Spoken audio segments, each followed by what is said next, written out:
cette vidéo, nous allons aborder l'historique de la boîte à outils d'intervention sur l'habitat privé. Première étape de ce panorama historique, le Code civil. Créé par Napoléon, il permet de codifier clairement des éléments qui sont encore aujourd'hui en vigueur sur les immeubles menaçant ruine. Par exemple, ici, une image qui montre un immeuble en péril en 1850 environ. Deuxième étape de ce panorama historique, la loi sur l'assainissement des logements du 13 avril 1850 et la rénovation urbaine engagée par Haussmann à partir de cette date. À cette époque, le choléra a tué environ 2,5% de la population française au cours de 2 crises épidémiques. La lutte contre l'insalubrité passe par l'installation du tout à l'égout. Ici à l'image, un chariot transportant des fosses de vidange. Ces fosses étaient collectées souvent la nuit, on appelait ça l'odieux commerce de nuit. La rénovation urbaine, engagée par Haussmann, pose véritablement le problème de l'installation du tout à l'égout.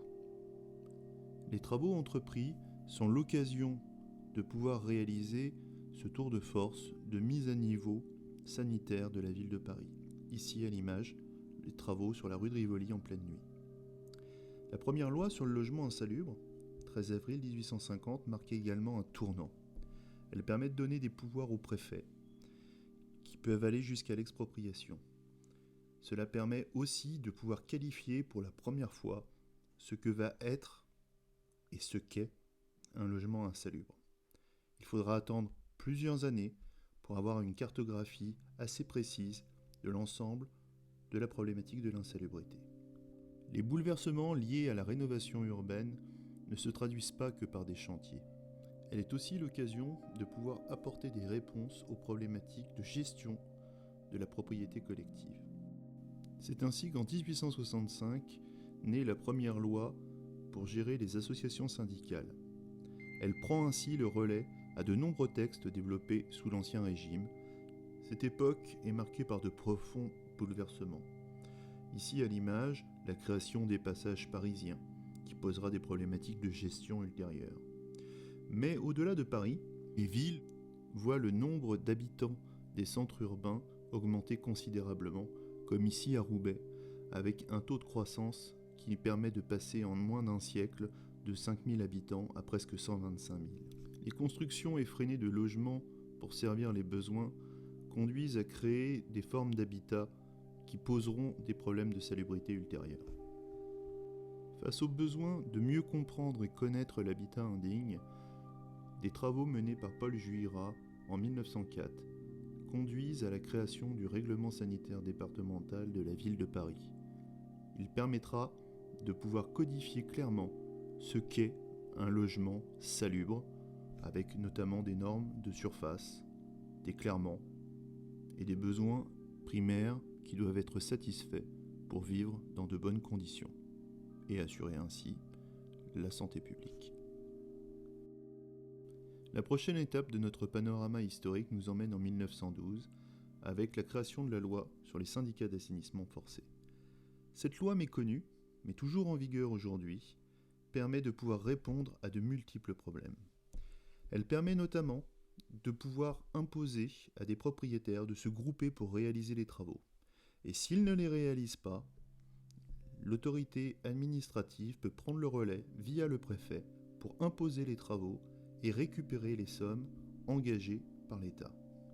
Cette loi répond donc à un problème de gestion de copropriété, et ce, 50 ans avant la création de la loi de 1965. Elle instaure également la possibilité de réaliser ce qu'on appelle aujourd'hui des travaux d'office. C'est aussi à cette période que se structure la connaissance sur l'habitat insalubre, avec la création de cartographies et des îlots numérotés qui vont véritablement être un plan d'intervention pour lutter contre le logement insalubre.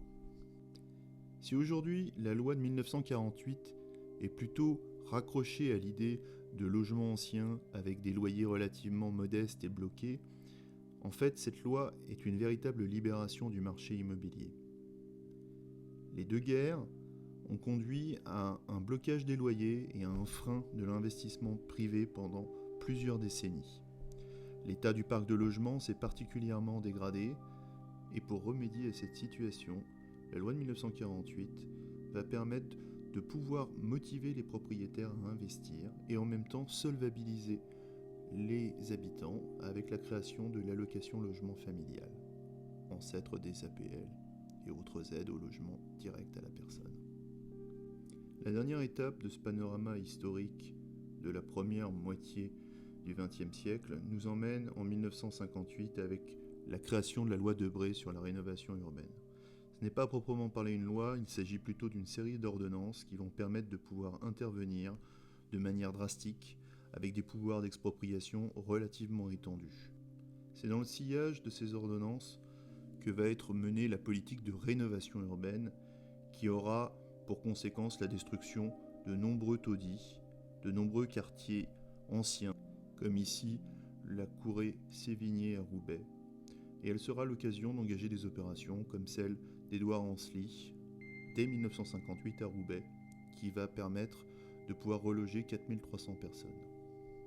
Ces premières opérations vont permettre de designer un dispositif d'intervention étatique qui va se poursuivre dans les années 60 et 70. Ces premières interventions, de 1850 à 1950 environ, ont permis au pouvoir public et aux différentes autorités de pouvoir se saisir de la question, comprendre les enjeux du logement et inventer des mécanismes pour répondre aux problématiques de cette matière complexe qu'est l'habitat.